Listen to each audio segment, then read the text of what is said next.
Everyone, आज हम लोग हमारे इस लेक्चर में देखने जा रहे हैं हमारा नेक्स्ट चैप्टर है chapter 7, formation of a company. किस तरीके से एक कंपनी बनती है। हमने फॉर्म्स ऑफ बिजनेस ऑर्गेनाइजेशन में ये देखा था कि कितने तरीके के फॉर्म्स हो सकते हैं एक बिजनेस ऑर्गेनाइजेशन में। उसमें एक फॉर्म था जॉइंट स्टॉक कंपनी की, partnership form, joint stock company, Hindu undivided family, cooperative societies, इस तरीके से कुछ फॉर्म्स ऑफ बिजनेस थे, सोल प्रोप्राइटरशिप। तो जॉइंट स्टॉक कंपनी क्या होती है वो तो हमने देख लिया था कि एक कंपनी, एक पब्लिक कंपनी या एक प्राइवेट कंपनी जो कि लोगों से पैसा लेके शेयर्स के रूप में एक शेयर कैपिटल क्रिएट करती है और उस शेयर कैपिटल के थ्रू क्या करती है, अपनी फंडिंग करती है और अपनी कंपनी के बिजनेस को स्टार्ट करती है। इस तरीके से कंपनी होती है। ठीक है, ये जो कंपनी होती है ये हमने एक और चैप्टर में पढ़ा था कि 3 तरीके की हो सकती है, पब्लिक, प्राइवेट और ग्लोबल कंपनी। तो अब ये कंपनी होती है। हम आने वाले चैप्टर्स में अपने अकाउंट्स में हर जगह ये देखा है कि कंपनी होती है।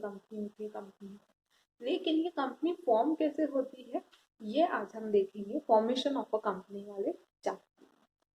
क्या होता है कि एक बिजनेस जो होता है, मॉडर्न बिजनेसेस जो है उसमें बहुत सारे रिस्क इन्वॉल्व है, बहुत सारा हम लोग ऐसा बोल सकते हैं कि बहुत सारा प्रॉब्लम्स हमारे सामने आती है, टेक्निकल इश्यूज हमारे सामने आते हैं, बहुत सारा चेंजेस हमारे सामने आते हैं और वैरायटी ऑफ कॉम्पिटिटर्स आज हमारे सामने है। पहले ऐसा कुछ भी नहीं था, ना तो कॉम्पिटिटर्स थे, कोई एक दो जने हमारे कॉम्पिटिटर्स हो जाते थे, ना इतना ज़्यादा टेक्नोलॉजिकल चेंजेस आते थे, ना ही हमारा एनवायरनमेंट ज़्यादा चेंज होता था। लेकिन आज हर सेकंड एनवायरनमेंट चेंजेस हो रहा है, हर सेकंड एक नया कॉम्पिटिटर क्रिएट हो जाता है, या हम बोले कि हर साल बहुत सारे कॉम्पिटिटर्स आपके सामने आ जाते हैं। आप कोई नई सोच लेके आए हो, उसके सामने बहुत सारे कॉम्पिटिटर आ चुके हैं। तो ऐसी सारी प्रॉब्लम्स एक मॉडर्न बिजनेस में देखनी ही पड़ती है। Increase competition, changing environment, risk और बहुत सारा अमाउंट ऑफ मनी। ये जो पैसा है, ये सारी चीजें हैं।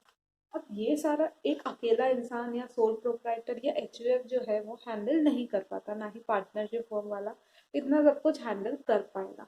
बाकी सब तो फिर भी हैंडल हो जाएगी, कॉम्पिटिटर्स को देख लिया, एनवायरनमेंट चेंज हो रहा है उस फैक्टर से लड़ लिया, रिस्क ले ली। लेकिन अमाउंट ऑफ मनी, इतना ह्यूज अमाउंट ऑफ मनी, करोड़ों रुपया कहाँ से लाएगा वो? तो वो करोड़ों रुपया कहाँ से लाएगा? तो उसके लिए कंपनी जो है वो फॉर्म की जाती है। सबसे ज्यादा ट्रेंडिंग है कि अगर किसी को भी बहुत बड़ा इन्वेस्टमेंट करके कोई भी प्रोजेक्ट लेके आना है तो वो लोग कंपनी के थ्रू ही एक प्रोजेक्ट लेके आते हैं। तो ये जो कंपनी फॉर्म होती है उसके कुछ स्टेप्स होते हैं। ये स्टेप्स क्या होते हैं? स्टेप्स और stages of formation of a company क्या होते हैं वो पूरा इस चैप्टर में हमारे पास है। ये क्या होते हैं कि कैसे एक कंपनी स्टार्ट होगी, कब, at time of idea generation से। तो ये स्टार्ट होते हैं जब उस कंपनी का आइडिया मेरे दिमाग में आया, तब से लेकर उस कंपनी के बिजनेस का कमेंसमेंट होने तक, मतलब वो कंपनी का बिजनेस स्टार्ट होने तक जो भी स्टेप्स होते हैं वो सारे स्टेप्स क्या कहलाते हैं? Stages of formation of a company. वो सारे स्टेप्स जो कि कंपनी का आइडिया जनरेट हुआ से लेकर कंपनी का बिजनेस स्टार्ट हुआ तब तक जितने भी स्टेप्स हैं वो सारे स्टेप्स क्या है? स्टेजेस ऑफ फॉर्मेशन कहलाते हैं।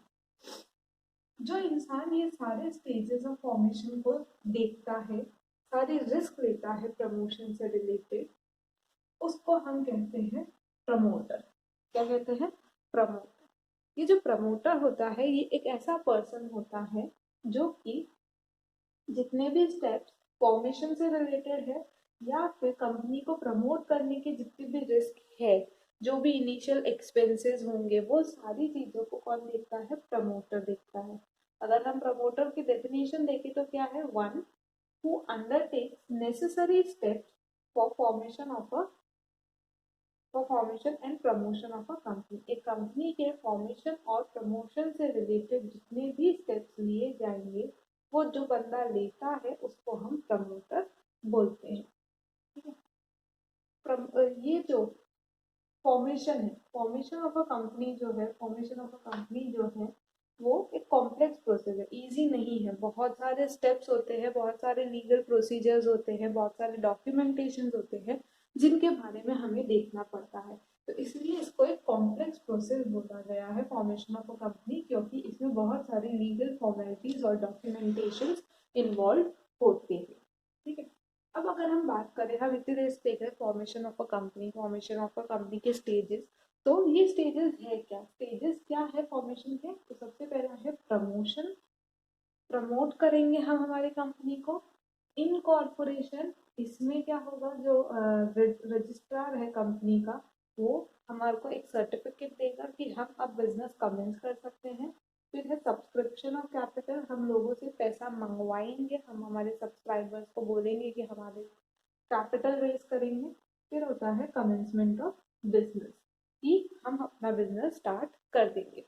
अब क्या होता है कि ये 4 स्टेजेस तो होती है, लेकिन ये 4 स्टेजेस सिर्फ पब्लिक कंपनी के लिए होती है, क्योंकि आप लोगों ने अगर पढ़ा होगा कि प्राइवेट कंपनी जो होती है वो अपनी शेयर्स ट्रांसफर नहीं कर सकती, उसके जो मेंबर्स होते हैं वही उसके शेयर होल्डर्स होते हैं। लेकिन पब्लिक कंपनी जो होती है वो अपना पैसा, शेयर कैपिटल जो होती है वो रेज करती है, पब्लिक से मंगवाती है वो पैसा।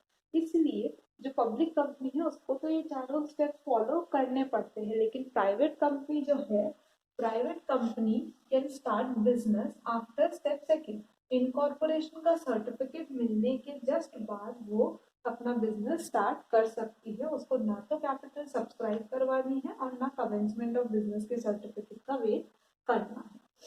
जो प्राइवेट कंपनी है वो स्टेप सेकंड के बाद ही अपना बिजनेस इनकॉर्पोरेट कर सकती है, उसको पब्लिक से फंड रेज करने की नीड नहीं होती है। क्यों? क्योंकि प्राइवेट कंपनी वो तो खुद का पैसा लगाएगी, बाद में वो अपने मेंबर से भी लेती है, लेकिन प्राइवेट कंपनी जो होती है वो मोस्ट ऑफ द टाइम खुद का पैसा लगाती है और अपने और उसके जो मेंबर्स होते हैं उनका पैसा उसमें लगता है।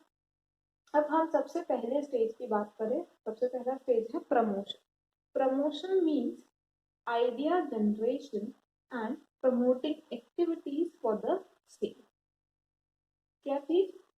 जो आइडिया जनरेट हुआ है, मेरे दिमाग में जो आइडिया आया है किसी प्रोडक्ट को लॉन्च करने से रिलेटेड, कोई सर्विस लाने से रिलेटेड, कोई एग्जिस्टिंग सर्विस को बेटर करने से रिलेटेड, कोई एग्जिस्टिंग प्रोडक्ट के लिए नया मार्केट ढूंढने से रिलेटेड, कुछ भी मेरे बिजनेस को रीजनरेट करने का या नया बिजनेस में एंटर होने का जो आइडिया मेरे दिमाग में आया है, उस आइडिया को प्रमोट करना या उस आइडिया से रिलेटेड जो भी एक्टिविटीज है, ताकि उस आइडिया को मैं एक फॉर्मेशन में ला सकूं या उस आइडिया को मैं एग्जीक्यूट कर सकूं, उसके लिए की गई जो एक्टिविटीज है उसको हम बोलेंगे प्रमोशन।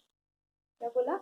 आइडिया जनरेट करा, जो मैंने मेरे दिमाग में जो आइडिया आया, उस आइडिया को एग्जीक्यूट करने के लिए जो भी स्टेप्स लिए जाते हैं उसको हम बोलेंगे प्रमोशन। प्रमोशन करता कौन है? प्रमोटर।